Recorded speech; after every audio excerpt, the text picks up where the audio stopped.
Good morning everyone.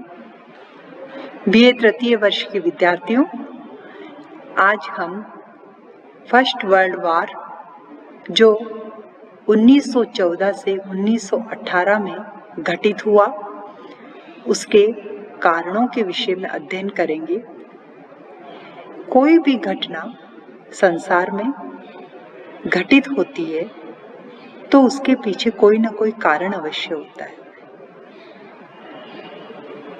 आप भी अगर इस लेवल पर पढ़ाई कर रहे हैं तो इसका भी कारण है। क्या कारण है कि आपको हायर एजुकेशन लेनी है, तो कोई भी कारण के पीछे, घटना के पीछे कोई ना कोई कारण का अवश्य योगदान रहता है। प्रथम विश्व युद्ध के लिए भी कई कारण उत्तरदायी थे, क्योंकि कोई भी इस लेवल पर, पूरा ग्लोबल लेवल पर युद्ध लड़ा जा रहा है तो उसके लिए केवल एक कारण तो उत्तरदायी नहीं होगा। तो हम सभी कारणों का इस विषय में अध्ययन करेंगे। सर्वप्रथम हम लेते हैं गुप्त एवं कूटनीतिक संधियों को। बिस्मार्क की कूटनीति के कारण अंतर्राष्ट्रीय राजनीति में फ्रांस बिल्कुल अकेला पड़ गया था। जर्मनी एक ओर तो त्रिगुट संधि के द्वारा ऑस्ट्रिया, हंगरी तथा इटली के कारण मैत्री सूत्र में बंधा था, दूसरी ओर जर्मनी ने ऑस्ट्रिया से छिपाकर रूस के साथ री इंश्योरेंस के द्वारा समझौता कर लिया गया था। 1890 ईस्वी में जर्मनी ने फ्रांस को अकेला कर देने और रूस को अपनी ओर मिला लेने की नीति को छोड़ दिया। इससे फ्रांस और रूस को एक दूसरे के निकट आने और मैत्री सूत्र में बंध जाने का अवसर प्राप्त हुआ। कैसर विलियम द्वितीय की साम्राज्यवादी नीति ने ग्रेट ब्रिटेन को भी जर्मनी से दूर धकेल दिया। इसके अलावा औद्योगिक उत्पादन और वाणिज्य में भी जर्मनी इंग्लैंड का सबसे प्रबल प्रतिद्वंदी बन चुका था।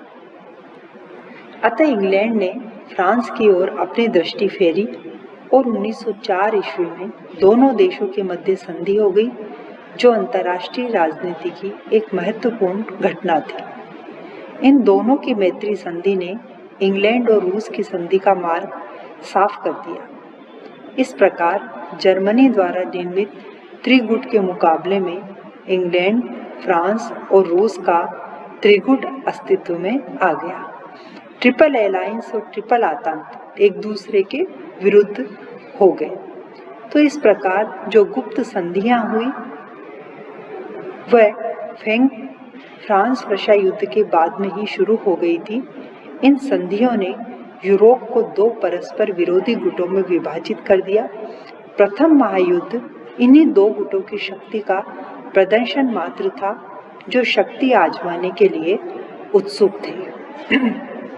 तो ट्रिपल अलायंस और ट्रिपल जो आतंक है, जो जर्मनी, इंग्लैंड, जर्मनी वाला ग्रुप को ट्रिपल अलायंस कहा गया और इंग्लैंड, फ्रांस और रूस के गुट को ट्रिपल आतंक कहा गया। तो इस प्रकार ये जो दो गुट थे उनके कारण एक तरह से इस प्रकार की परिस्थितियां बढ़ी कि विश्व दो गुटों में विभक्त हो गया। दूसरा कारण हम लेते हैं कि शस्त्रीकरण के लिए होड़ या उग्र सैनिकवाद की भावना का विकास। महायुद्ध का एक प्रमुख कारण उग्र सैनिकवाद था। जर्मनी के हाथों पराजित होने के बाद से ही फ्रांस ने बड़े पैमाने पर अपनी सैनिक शक्ति को मजबूत बनाने का प्रयास किया। सभी देश अपनी सैन्य वृद्धि को बढ़ा रहे थे और एक दूसरे की सैन्य वृद्धि को शंका की दृष्टि से देख रहे थे। कैसर विलियम द्वितीय ने जर्मन नौसेना के विकास की तरफ विशेष ध्यान दिया, तो इंग्लैंड भी इस प्रतिस्पर्धा में सम्मिलित हो गया। परिणाम यह निकला कि यूरोप का वातावरण विषाक्त हो गया। चारों ओर संदेह, भय तथा घृणा का वातावरण फैल गया। तो इस मानसिक स्थिति को सैनिकवाद कहा गया। इसी स्थिति में सैनिक अधिकारियों को भी अपनी अपनी सरकारों पर हावी होने का अवसर मिल गया। तो इस प्रकार उग्र सैनिकवाद की भावना का विकास हुआ। उग्र राष्ट्रीयवाद की भावना का विकास इसलिए भी हुआ कि सभी में अपने देश के प्रति एक तरह से राष्ट्रीयता की भावना जागृत हो चुकी थी। इस राष्ट्रीयता की भावना ने का कारण जर्मनी तथा इटली का एकीकरण भी था। जर्मनी तथा इटली के एकीकरण ने इस प्रकार के सभी देशों में इस प्रकार का माहौल फैलाया कि सभी राष्ट्र अपने देश के प्रति एक अंतरंग भावना से विभोर हो गए। दूसरी ओर हम लेते हैं साम्राज्यवाद को कि साम्राज्यवाद ने किस प्रकार प्रथम विश्व युद्ध के लिए उत्तरदायी बना। पार्कर टी मून ने नया साम्राज्यवाद, जिसे आर्थिक साम्राज्यवाद भी कहा जाता है, को प्रथम महायुद्ध का प्रमुख कारण माना।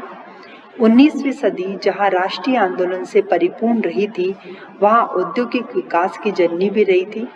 औद्योगिक क्रांति करने के लिए पिछड़े हुए देशों पर अधिकार अथवा संरक्षण चाहिए था, क्योंकि इनके बिना कच्चा माल प्राप्त करना और तैयार माल को खपाना असंभव था। कच्चे माल और मंडियों के लिए जो खींचातानी शुरू हुई उसे नियो मर्केंटिलिज्म भी कहा जाता है। इसके अलावा सैनिक सुरक्षा, अतिरिक्त आबादी को बसाने का साधन और पिछड़े लोगों को सभ्य बनाने की बात भी साम्राज्यवाद के विकास के मूल में कारण थी। तो ये जो साम्राज्यवाद की भावना बढ़ रही थी, बड़े बड़े देश छोटे छोटे देशों पर अपना आक्रमण कर रहे थे, एक होड़ सी मच गई थी। इस दौड़ में जैसे ग्रेट ब्रिटेन सबसे आगे रहा, Canada, Australia, Bharat, New Zealand, Africa एवं एशिया के कई देशों पर राजनीतिक प्रभुत्व स्थापित हो चुका था। तो इस प्रकार साम्राज्यवाद की जो भावना थी वो पुराने साम्राज्यवादी देश जो उपनिवेश हड़प रहे थे, उसके कारण यूरोपीय शक्तियों के मध्य तनाव और वैमनस्य को बढ़ावा मिला। इसमें पूर्वी समस्या के प्रति जो जर्मनी की नीति थी वह भी इस प्रकार थी कि उसने भी प्रथम विश्व युद्ध के लिए परिस्थितियां पैदा करी। बोस्निया व हर्जेगोविना की समस्या ने भी प्रथम विश्व युद्ध के लिए उत्तरदायी ये समस्याएं बनी। नेक्स्ट हम लेते हैं कैसर विलियम सेकंड का चरित्र। कैसर विलियम सेकंड के बारे में मैंने पहले भी आपको जब इसकी नीतियां बताई थी, इसकी विदेश नीति बताई थी, तब आपको बताया था कि कैसर विलियम द्वितीय का जो चरित्र था वह बहुत ही ढुलमुल नीति का था, अस्थिर नीति थी उसकी, और इसी अस्थिरता की नीति के कारण वह किसी पर विश्वास नहीं कर सका और उसने इंग्लैंड, फ्रांस सभी को अपना शत्रु बना लिया और इसी शत्रुता के कारण जर्मनी एक तरह से अलग थलग पड़ गया। अल्सास व लारेन की समस्या ने भी प्रथम विश्व युद्ध के लिए उत्तरदायी माना गया।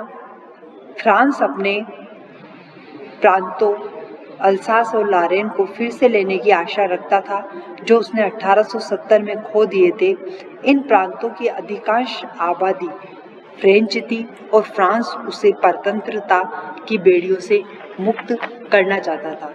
चूंकि अल्सास व लारेन, मैंने पहले भी आपको बताया था कि ये दोनों औद्योगिक महत्व की दृष्टि से महत्वपूर्ण देश थे, अतः इन पर जर्मनी ने अपना अधिकार स्थापित कर लिया था। इसलिए अल्सास व लारेन को फ्रांस पुनः प्राप्त करना चाहता था। नेक्स्ट हम लेते हैं अंतर्राष्ट्रीय संस्था का अभाव। उस समय कोई अंतर्राष्ट्रीय संस्था ऐसी नहीं थी जो इस प्रकार बड़े बड़े देशों को प्रतिबंधित कर सके कि वह उनकी साम्राज्यवादी भावनाओं पर अंकुश लगा सके, उनकी उपनिवेशवादी भावनाओं पर अंकुश लगा सके, उनके सैनिकवाद को रोक सके। तो इस प्रकार अंतर्राष्ट्रीय संस्था का वहाँ पर एक तरह से अभाव हो गया था। अंतर्राष्ट्रीय संस्था कोई बनी हुई नहीं थी और इसके कारण भी प्रथम विश्व युद्ध के लिए सभी देश एक दूसरे से शस्त्रीकरण की होड़ में इनमें आगे आ रहे थे और उनके लिए कोई प्रतिबंध नहीं था जो इस टाइप के कानून बनाकर उन पर नियंत्रण लगा सके। तो इसलिए भी सभी देश अपनी मनमानी करने पर तुले हुए थे। इसी के साथ हम समाचार पत्रों, अन्य कारणों समाचार पत्रों को भी ले सकते हैं। समाचार पत्रों ने भी राष्ट्रीय भावनाओं को उत्तेजित किया। जब हम तात्कालिक कारणों को पढ़ेंगे तो 28 जून 1914 ईस्वी के दिन संपूर्ण संसार ऑस्ट्रिया के युवराज आर्क ड्यूक फर्डिनेंड तथा उसकी पत्नी की हत्या के समाचार से विचलित हो उठा और इस समाचार को समाचार पत्रों ने काफी प्रचारित किया। युवराज और उनकी पत्नी को बोस्निया की राजधानी सोराजीवा की सड़क पर कत्ल कर दिया। इस हत्या का उद्देश्य राजनीतिक था। हत्या के अपराधी दो बोस्नियन थे जिन्हें ऑस्ट्रिया की स्लाव नीति पसंद नहीं थी। ऑस्ट्रिया का दृढ़ विश्वास था कि यह हत्या सर्बियन सरकार की सहायता से की गई है और इस हत्या के षड्यंत्र की पूरी जानकारी थी।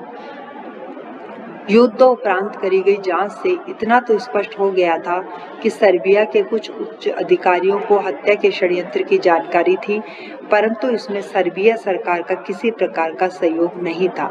ऑस्ट्रिया ने सर्बिया को भयंकर दंड देने और संभव हो सके तो उसका अस्तित्व मिटा देने का निश्चय कर लिया।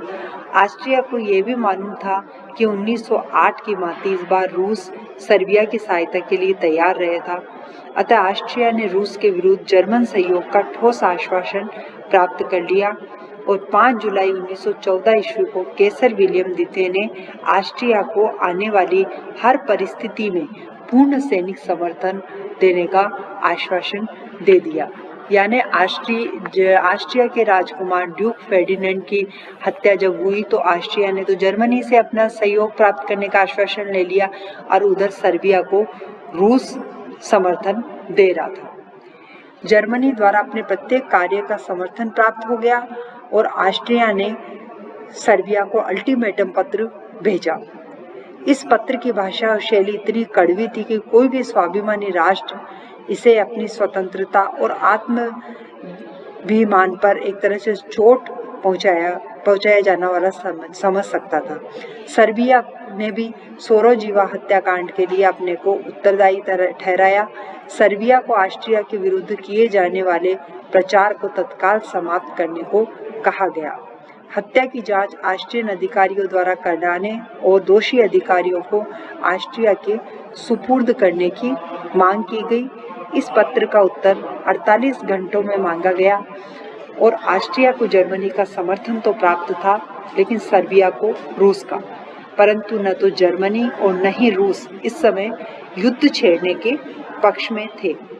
कैसर विलियम द्वितीय ने स्पष्ट कर दिया कि ऑस्ट्रो सर्ब समस्या दो राष्ट्रों का आपसी मामला है।